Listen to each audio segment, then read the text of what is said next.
जब हम बात करते हैं टाइप्स ऑफ रिसर्च की बाय मेथड, तो बाय मेथड आपके पास क्वांटिटेटिव रिसर्च में आ जाते हैं experimental designs, causal comparative research, correlational research, और क्वालिटेटिव में आपके पास आ जाते हैं एथनोग्राफी, फिनोमेनोलॉजी, ग्राउंडेड थ्योरी। इसका मतलब ये हुआ कि ये वो रिसर्च है जो बाय मेथड कैटेगराइज की गई है। फिर एक by the type of analysis research की टाइप बनाई गई हैं, जो कि है डिस्क्रिप्टिव रिसर्च और इन्फ्रेंशियल रिसर्च। और ये जो आज हम डिस्कस करने जा रहे हैं ये है research by categories of research by purpose, यानी रिसर्च को करने का जो मकसद है उसके मुताबिक रिसर्च की टाइप्स डिफ़ाइन की जाएं या कैटेगराइज की जाएं। तो जब हम लिटरेचर में देखते हैं तो सबसे पहले हमें पता चलता है कि there are 3 types of research by purpose, और उसमें 3 टाइप्स जो हैं वो हैं basic research, applied research and action research. अब जो बेसिक रिसर्च है वो इन सोशल साइंसेस वो डिटेल्ड डेटा और रिच डेटा को कैप्चर करना है। यानी बेसिक रिसर्च आपको एक ह्यूज सेट ऑफ इंफॉर्मेशन ला देगी। आपको सिर्फ और सिर्फ एक्सप्लोरेशन के बाद किसी भी फिनोमेना के मेजर फीचर्स आपके सामने ले आएगी। फॉर एग्ज़ाम्पल, अगर मैं ये कहती हूँ कि what different kinds of co-curricular activities are being offered at secondary school level. Now this is a research question in itself, लेकिन ये सिर्फ बेसिक रिसर्च का सवाल है। Which different types of co-curricular activities are being offered at secondary school level? अगर मैं इसको basic research मानती हूँ तो इसकी एक एग्ज़ाम्पल पाकिस्तान में होने वाला असर का सर्वे है। असर का सर्वे सिंपली क्या कर रहा है कि वो हमें एजुकेशनल स्टैटिस्टिक्स दे रहा है through measuring the learning levels of students in early education, primary education and then post primary. तो ये सर्वे क्या करेगा, ये सिर्फ और सिर्फ आके हमें एक डेटा सेट प्रोवाइड करेगा कि मुख्तलिफ एज ग्रुप्स के बच्चे जो स्कूल गोइंग हैं या नहीं हैं उनके लर्निंग लेवल्स क्या हैं, वो ग्रेड 3 तक के प्रॉब्लम सॉल्विंग कर लेते हैं या नहीं, वो रीडिंग कर लेते हैं या नहीं, वो राइटिंग कर लेते हैं या नहीं। तो इसको हम बेसिक रिसर्च मान रहे हैं, यानी कि वो तमाम टाइप्स ऑफ रिसर्च जिसमें आपको किसी भी फिनोमेना के बारे में एक डिटेल्ड डाटा मिल जाएगा, डिस्क्रिप्टिव डाटा।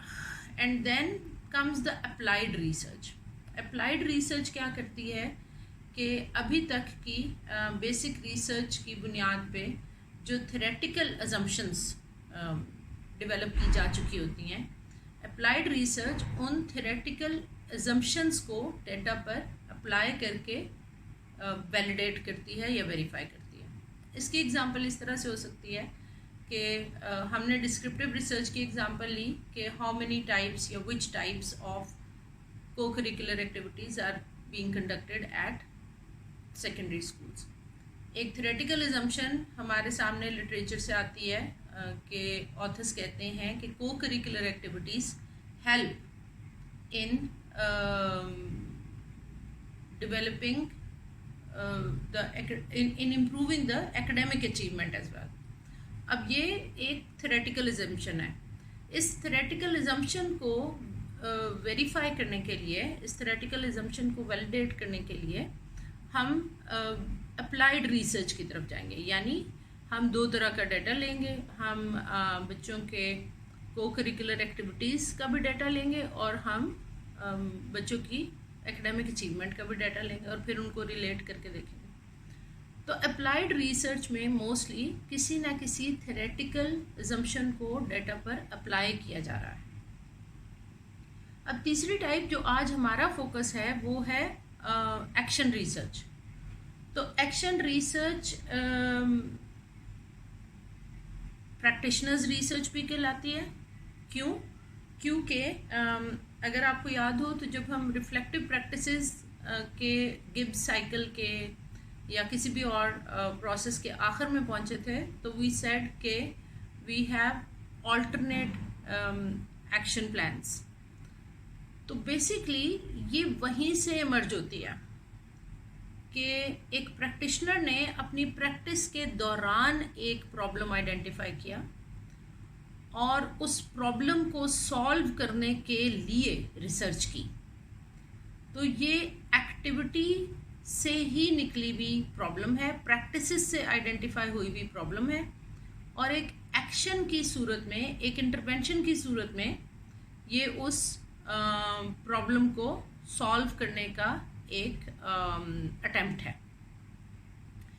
अब जो एक्शन रिसर्च है ज़रूरी नहीं है कि ये कोई थ्योरेटिकल अजम्पशन यूज़ करे। हो सकता है कि जो प्रैक्टिकल प्रॉब्लम आपको फील्ड में काम करते हुए आया है उस पर ऑलरेडी थ्योरेटिकल अजम्पशंस मौजूद हों तो फेयर इनफ आप उसको यूज़ कर सकते हैं और आप उसको क्लासरूम में या जो भी आपका प्रैक्टिसिंग फील्ड है उसमें अप्लाई कर सकते हैं। लेकिन अगर नहीं है, अगर आपको कोई थ्योरेटिकल अजम्पशन अवेलेबल नहीं है तो आप अपने ऑल्टरनेट एक्शन प्लान्स बना के 1 बाय 1 उनकी इंटरवेंशन अपने क्लासरूम में करके भी एक्शन रिसर्च कर सकते हैं। तो ये तो बेसिक सा इंट्रोडक्शन था कि how do we differentiate between different types of research, and these 3 types, basic research, applied research और action research, are considered to be the types by purpose। और अप्लाइड रिसर्च भी प्रॉब्लम सॉल्विंग की तरफ जाती है और एक्शन रिसर्च भी problem solving की तरफ जाती है। बेसिक रिसर्च बेसिकली फिनोमिना या प्रॉब्लम को अनपैक करती है हमारे सामने। टीचर्स एज रिसर्चर्स, ये जो सारी हमारे कोर्स की चीज़ें हैं जो आपको क्रिटिकल थिंकिंग से लेके शुरू करती हैं, फिर आपको रिफ्लेक्टिव प्रैक्टिशनर के पर्सपेक्टिव के ऊपर लेके आती हैं। ये तमाम चीज़ें बेसिकली क्या कर रही हैं, ये एक टीचर को वो तमाम स्किल्स दे रही हैं जो उसको एक रिसर्चर बनाएंगी। जब आप क्रिटिकल थिंकिंग का लेंस यूज़ कर रहे थे तो बेसिकली आप क्या कर रहे थे, आप क्रिटिकल थिंकिंग के लेंस से आइडेंटिफाई कर रहे थे कि आपकी प्रैक्टिस के दौरान क्या सही हो रहा है और क्या सही नहीं हो रहा है। जब आप क्रिटिकल लेंस से चीज़ों को देखना शुरू कर देते हैं, only then you are able to identify the existing problems within your field of work. उसके बाद रिफ्लेक्टिव प्रैक्टिस क्या करती है कि you try to manage the situations, the everyday situations in your practical field, but then you rethink and you relive those moments for reflection. And once you go into the cycle of reflection, you ought to identify some possible solutions of the identified problems. तो critical thinking के lens से आपको problem identify होना शुरू हुआ और reflective cycle में जाके आपने उन प्रॉब्लम्स का सॉल्यूशन ढूंढना शुरू कर दिया कि और क्या तरीके हो सकते हैं इस सिचुएशन को हैंडल करने के। And once you reach this point then begins the research work, means now you will choose the alternatives that you identified to solve the problem or to handle the situation, and you will take these alternatives to your practical field and you will go and apply those alternatives. And if you keep a record of what went well and what did not go well, तो फिर आप एक researcher की तरह data collect भी कर रहे होंगे, उसको एनालाइज भी कर रहे होंगे और उसकी रिपोर्ट राइटिंग भी कर रहे होंगे। अगर आप इन तमाम प्रोसीजर्स से बग़ैर राइटिंग प्रोसेस के गुजर जाते हैं तो भी आप एज अ रिसर्चर्स माइंडसेट काम करेंगे, लेकिन उस रिसर्च का किसी तक पहुंचना इम्पॉसिबल होगा। It is necessary for the teachers to be much more deliberate in documenting and evaluating their efforts. वो तमाम चीज़ें जो हम क्लासरूम में कर रहे हैं और हम डेली बेसिस पे किसी ना किसी ऐसी सिचुएशन को देखते हुए ऑल्टरनेट सॉल्यूशंस अप्लाई कर रहे हैं, अगर हम उनको डॉक्यूमेंट नहीं करते और फिर उनका एनालिसिस नहीं करते तो वो उस वक्त उस लम्हे तो प्रॉब्लम को सॉल्व कर देती हैं, लेकिन आइंदा के लिए रिसर्च का या नॉलेज का हिस्सा नहीं बनती। Action research assists practitioners and other stakeholders in identifying the needs, assessing the development process and evaluating the outcomes of the change they define. तो ये पूरा प्रोसेस आपको एक पूरे साइकिल में से गुजारता है जिसमें आपको प्रॉब्लम आइडेंटिफिकेशन भी आ जाती है, उसके प्लॉजिबल सॉल्यूशंस भी आइडेंटिफाई हो जाते हैं और फिर उन सॉल्यूशंस से जो रिजल्ट्स आए वो भी आइडेंटिफाई हो जाते हैं।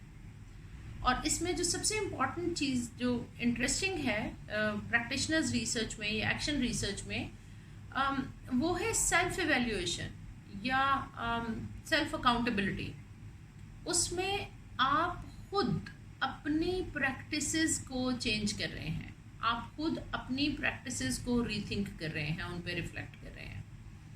तो इससे अच्छा इनबिल्ट मैकेनिज्म नहीं हो सकता फॉर क्वालिटी इन्हांसमेंट।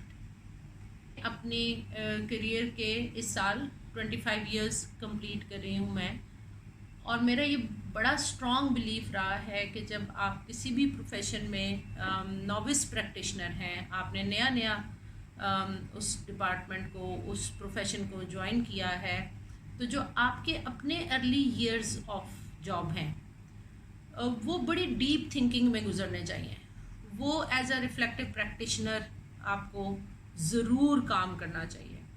वो आपके भी लर्निंग ईयर्स हैं और उस दौरान अगर आप एक रिफ्लेक्टिव राइटिंग, रिफ्लेक्टिव थिंकिंग और एक्शन रिसर्च इन प्रैक्टिसेस को अपना लेते हैं और इनके ऊपर रिलीजियसली काम करते हैं कि मैंने अपनी डेली या वीकली रिफ्लेक्शंस लिखनी है और फिर मैंने उसमें से प्रॉब्लम आइडेंटिफाई करनी है, प्रॉब्लम आइडेंटिफाई करके मैंने किसी ना किसी तरह के एक्शन प्लान्स इंटरवेंशन के लिए, प्रॉब्लम सॉल्व करने के लिए तैयार करने हैं, and then my next 2-3 weeks will be kind of an action research. तो आप यकीन करें कि आपकी अपनी प्रैक्टिसेस तो इम्प्रूव होती चली जाएंगी, लेकिन अगर नए आने वाले तमाम टीचर्स, और मैं नए आने वाले टीचर्स इसलिए बार बार कह रही हूँ कि वो फ्रेश ग्रेजुएट्स होते हैं, वो बड़े एंथुजियास्टिक होते हैं, बजाय इसके कि आप कुछ ऐसे लोगों की मेंटरशिप में चले जाएं जो आपको वो बने बनाए नुस्खे, जो मैंने कहा था आजमूदा नुस्खे आपको दे दें, बजाय उस तरह की चीज़ों में इन्वॉल्व हो जाने के, अगर आप एज अ रिसर्चर अपने क्लासरूम के डेटा को एनालाइज करते रहेंगे तो बहुत बहुत ज़्यादा फ़र्क पड़ सकता है क्लासरूम इंस्ट्रक्शन के ऊपर, क्वालिटी ऑफ एजुकेशन के ऊपर। आपको अपने आप से ज़रूर ये सवालात करते रहने चाहिए कि कहाँ गुंजाइश है इम्प्रूवमेंट की, मैं क्या इम्प्रूव करना चाह रही हूँ, मैं क्यों इम्प्रूव करना चाह रही हूँ, and how it can be improved, who can help me, मेरे साथ कौन टीम कर सकता है, और मैं और क्या लर्न करूँ, मैं और कौन सा लिटरेचर पढूँ, मैं और कौन से साइंटिफिक सॉल्यूशंस तैयार करूँ जो मेरे क्लासरूम की प्रॉब्लम्स को भी सॉल्व कर दें और आने वाले नए टीचर्स के लिए साइंटिफिक टेक्निकल नॉलेज प्रोवाइड करें to solve the classroom issues. So that's my ending note in this session of action research.